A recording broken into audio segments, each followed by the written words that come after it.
सभी को राम राम जी। जय हिंद, जय भारत, जय जवान, जय किसान। कैसे हैं आप सभी? जैसा कि आप लोगों ने देखा होगा, आज एक बहुत ज़्यादा आज दुख की घटना, जैसे डेली हम सुन रहे हैं, डेली दुख की घटना, लेकिन आज भी एक बहुत ज़्यादा दुख की बात सुनने को मिली।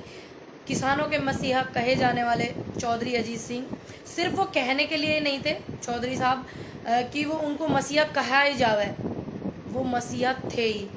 जैसे चौधरी चरण सिंह जी हमारे पूर्व प्रधानमंत्री मसीहा के नाम से जाने जावे, और इसी तरीके से चौधरी अजीत सिंह ने भी बिल्कुल वही काम किया और उसको निभाया, उस अपने फर्ज को निभाया। क्योंकि जब राजनीति पार्टियां किसानों के मंच पे ना आई, किसान आंदोलन में, उस टाइम पे चौधरी अजीत सिंह आते थे मंच पे और बोलते थे, अपनी बात को रखे, हमारी बात को रखे। तो आज उनका देहांत हो गया। सबसे पहले तो मैं उनको श्रद्धांजलि अर्पित करना चाहूँगी, ऐसी महान आत्मा को सबसे पहले मैं शीश झुका करके नमन करना चाहूँगी। परमात्मा उनकी आत्मा को बहुत शांति देवे। और क्या बोलते हैं, मैं कुछ पूछना चाहती हूँ सरकार से भी, और जो अंधभक्त हैं उनसे भी। हाँ जी भाई, मैं बिल्कुल अच्छी हूँ। मैं उनसे भी कुछ पूछना चाहूँ। मैं ये पूछना चाहूँ, जो हमारे देश के सैनिक हैं उनको अच्छा खाना ना देने वाले, पहले जो होते थे आपने देखा होगा, जो अच्छा खाना हमारे सैनिकों को नहीं वो कराते थे, उनको यानी कि मोहन भागवत जी BMW 190 कमांडो समथिंग Z+ की सिक्योरिटी, और इतना खर्चा हमारी सरकार क्यों दे रही है सरकार मोहन भागवत जी को? क्या उनके जो देश के लिए योगदान है, अभी इतना संकट चल रहा है, उसमें कुछ योगदान उनके हैं? जरा बतावें वो। इस बात को मैं जानना चाह रही हूँ। हो सकता मुझे नहीं पता हो, तो मेरे मन में एक सवाल आया ये वाला, तो मैंने जानना बहुत उचित समझा। देखिए, हमारे टैक्स से, जनता के टैक्स से ये सब होता है, तो हमारा पूरा अधिकार है कि हम जान सकें। और एक मीटिंग चल रही थी, बहुत हाई लेवल, बोल रहे हैं बहुत बार बार कोरोना कोरोना, आप देख भी रहे हो देश में क्या हो रहा। एक मीटिंग चल रही थी उस पर, लेकिन बाद में जो फैसला लिया गया, वो फैसला बड़ा खतरनाक लिया गया। मीटिंग थी किस विषय पर, फैसला किस विषय पर लिया? IDBI बैंक बेच दिया। कितनी खतरनाक बात है, क्योंकि सब सिस्टम बेचने में लग रहे हो, सब सिस्टम आप बेचने में लग रहे हो, सरकार सारे सिस्टम बेचने में लग रही है उद्योगपतियों को, और जबकि उसमें जनता की बहुत मेहनत लगी हुई, जनता का बहुत योगदान रहा IDBI बैंक में। तो ये मेरे मन में सवाल आ रहे थे। देखिए, सवाल है, कोई भी पूछ सकता है, आप है, मैं हूं। ये अलग बात है कि मेरे विचार किसी को अच्छे ना लगे, किसी के विचार मुझे अच्छे ना लगे, मैं जैसे कि मैंने आपसे। और दूसरा एक बात और मेरे मन में आ रही थी, जितने भी हमारे देश में आज तक प्रधानमंत्री रहे हैं, आज तक जितने भी प्रधानमंत्री हमारे देश में रहे हैं, टोटल क्या जो प्रधानमंत्री आवास है, जो प्रधानमंत्री जी को बंगला दिया जावे, क्या उसमें किसी प्रधानमंत्री को असुरक्षा महसूस हुई या असुरक्षा की बात आई किसी भी प्रधानमंत्री को? क्योंकि एक जो राजा है यानी कि मोदी जी, उनके लिए एक बिल्डिंग बनाई जा रही है 13,450 करोड़ का, जिसमें खर्चा लगा हुआ, और उसकी अनुमति दी गई है, ये तकरीबन अप्रैल में दी गई है उसकी अनुमति। तो मैं ये पूछना चाहती हूँ प्रधानमंत्री जी से, अपने मोदी जी से, कि क्या आपको इस बंगले में अपनी सुरक्षा को लेकर कोई टेंशन हो रही है, या फिर ये बंगला चूने लगा? जैसा संसद भवन में आपने पैसा लगाया, ठीक, आपने हॉस्पिटलों में नहीं लगाया, क्या जैसे संसद भवन में लगाया, वैसे ही आपने जो अपना महल बना के तैयार करा, क्या ये जो आपका प्रधानमंत्री आवास जो दिया जावे, प्रधानमंत्री जी को जो दिया जावे, क्या वो चूने लग गया प्रभु? क्या वो टपकने लग गया? जो आप उस चीज को ज्यादा ध्यान दे रहे हो, लेकिन अस्पतालों पे ध्यान नहीं दे रहे हो, ऑक्सीजन पे इतना ध्यान नहीं दे रहे हो, देना चाहिए वैसा। हालांकि आप थोड़ा सा दे रहे हो, आप जब कोर्ट ने आपको फटकार लगाई है, सरकार को फटकार लगाई है कोर्ट ने, तो जब से थोड़ा सा ध्यान दे रहे हो, ज्यादा नहीं दे रहे हो। ये तो हमें भी पता कितना ध्यान दे रहे हो, जनता को पता, सभी को पता कितना ध्यान दे रहे हो। तो आप, ये मेरे मन में देखिए सवाल था, प्रधानमंत्री जी से सीधा सवाल करती हूँ, और उम्मीद करती हूँ कि आप देश के प्रधानमंत्री और मैं देश की जनता हूँ, मैं आपसे अपने हक का सवाल पूछ रही हूँ। तो तो उम्मीद करती हूँ कि आप मेरे हक के सवाल का जवाब देंगे। क्या आपको उसमें अपनी सुरक्षा का खतरा था महल में जिसमें आप रहते हैं, जो बंगला दिया गया आपको, या फिर वो चूने लग गया, टपकने लग गया, क्या ऐसी बात हो गई? तो ये मेरा आपसे सवाल है। उसको 12 अप्रैल के शायद समथिंग अनुमति दी है बनाने की। तो मेरा जो अब इस टाइम जो बनना चाहिए, हॉस्पिटल बनने चाहिए, ये सब चीजें बननी चाहिए, इसका आपको बिल्कुल ध्यान नहीं है, अंदाजा नहीं है।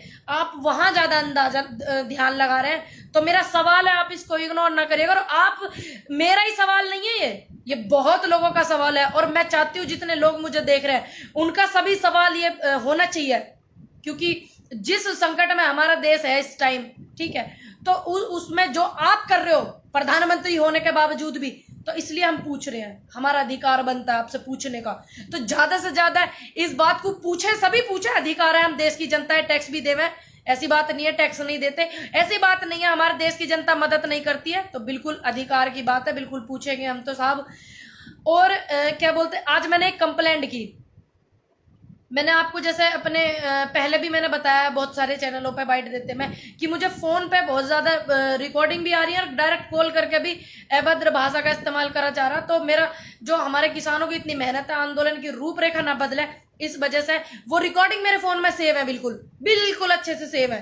तो मैं उनका भी चेहरा सामने लेके आऊंगी। जैसे कि आज मैंने मेरठ में कंप्लेंट दी, पवन बंसल एक रहते हैं मेरठ में, माधवपुरम में, और माधवपुरम में ही मेरी बहन रहती है बड़ी वाली, उनका परिवार रहता है। उन्होंने एक फेसबुक व्हाट्सएप पे एक ग्रुप चल रहा था और मेरे परिवार के कई सदस्य उस ग्रुप में हैंगे। उसमें उन्होंने मेरी वीडियो जो एक बहुत वायरल हो रही है, मैंने जिससे कहा मोदी जी आप जो है क्या बोलते हैं कुछ नहीं कर पा रहे तो आप अपने पद से इस्तीफा दीजिए। देखिए मेरे विचार थे, मैंने बोल दिए, सबको आजाद देश में है, सबको अपने विचार रखने का वो है, बशर्ते आपका मन है कि आप मेरे विचारों को पसंद करते हैं नहीं करते हैं। लेकिन किसी की भी ये हिम्मत नहीं कोई मेरे स्वाभिमान को छेड़े या कोई मेरे सम्मान को खराब करे।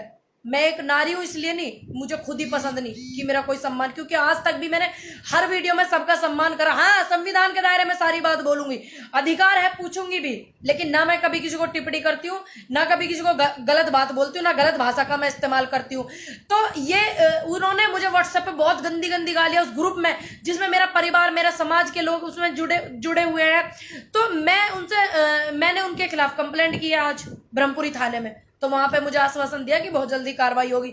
और जिन्होंने मुझे, उनको मैं वार्न करने के लिए बोल रही हूँ, जिन्होंने मुझे कॉल कर करके, वो सभी जानते हैं कि इन्होंने मुझे कॉल किया और मैं भी जानती हूँ बहुत अच्छे से, उनके रिकॉर्डिंग डाटा मेरे फोन में सेव है, आपको भी बेनकाब करूंगी।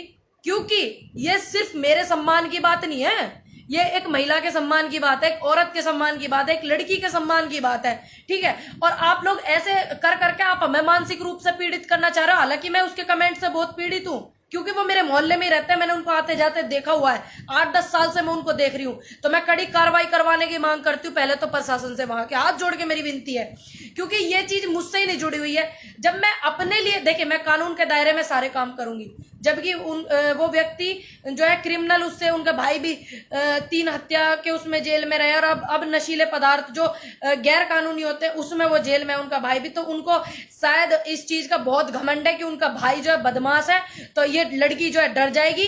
तो मैं उनकी बदमाशी है ना अच्छे से बताऊं, पूरी जात बिगाड़ के रख दूंगी पवन बंसल जी आपकी, लेकिन कानून के दायरे में, कानून का पूरा सहारा लूंगी और अच्छे से जात बिगाड़ूंगी, ध्यान रखिएगा। क्योंकि आपने मुझे ही नहीं, आपने गंदा बोला और गंदी गाली, और मैंने उसका प्रिंट भी लगाया हुआ है जो व्हाट्सएप पाया, मैंने स्क्रीनशॉट लेके अपनी एप्लीकेशन के साथ में जो मैंने तहरीर दी है थारा ब्रह्मपुरी में, उसका कमेंट का मैंने क्या बोलते प्रिंट निकलवा कर अटैच किया हुआ है। आपने पवन बंसल जी मुझे गाली नहीं दी है, आपने तो मुझे इतनी सी को देखा होगा, क्योंकि मैं आपके क्षेत्र में रही हूँ और आपको आते जाते मैं देखती हूँ, क्योंकि मेरे बहनों ही वही रहते,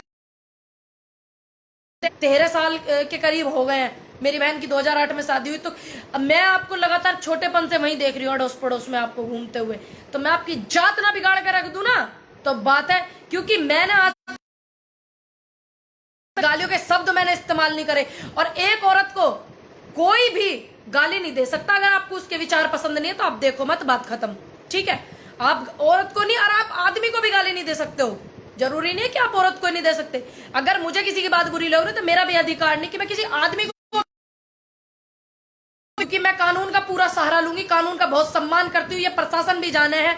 मैं बेशक अपनी बात रख रही हूँ बॉर्डर पे, किसानों की बात रख रही हूँ, रखूंगी, बिल्कुल रखूंगी, रोटी खाती हूँ बिल्कुल रखूंगी, लेकिन कोई भी पुलिस वाला व्यक्ति ये नहीं बता सकता कि इस लड़की ने हमसे गलत भाषा में बात करी है या इसने हमारा अपमान करा। तो मैं पुलिस प्रशासन का और कानून का पूरा साथ लूंगी, और कानून से मैं अनुरोध करती हूँ आगे प्रशासन से, निष्पक्ष रूप से मुझे आप जो है इस चीज को करें कि निष्पक्ष रूप से आप कार्रवाई करें इस बात पे।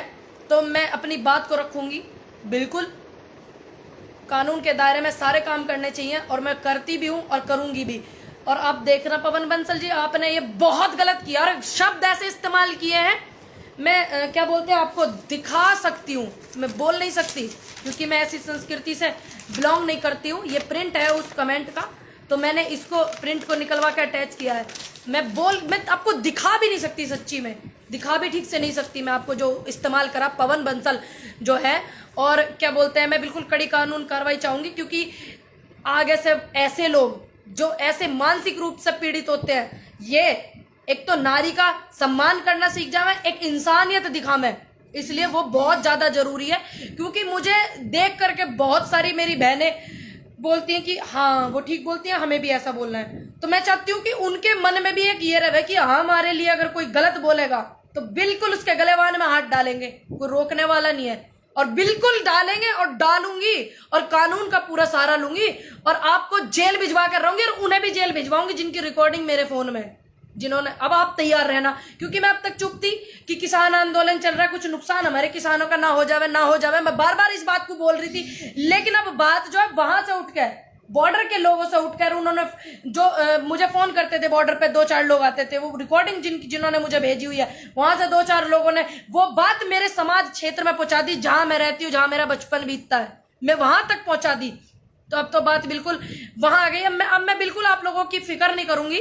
मैं सोच रही थी कुछ सुधर जाएंगे, आप लोग सुधर जाएंगे, लेकिन ऐसे लोग सुधरते नहीं है। कभी सुधरने का मौका भी मैंने आपको दिया, और अब आप तैयार रहे, जिनकी रिकॉर्डिंग मेरे फोन में, अच्छे से जानते हैं आप लोग कि किसकी रिकॉर्डिंग मेरे फोन में है। या तो आप सुधर जाइए और आप भी तैयार रहिए। बाय रिकॉर्डिंग में दे के आऊंगी, कंप्लेंट करूंगी अच्छे से, अधिकारियों को अच्छे से करूंगी, और देख लेना आप। जब तक के लिए मैं आपसे चाहती हूँ कि आप लोग ध्यान रखें, अपनों का ध्यान रखें, एक भी व्यक्ति की मदद आप कर पाए तो जरूर करें। जय हिंद, जय भारत, जय जवान, जय किसान।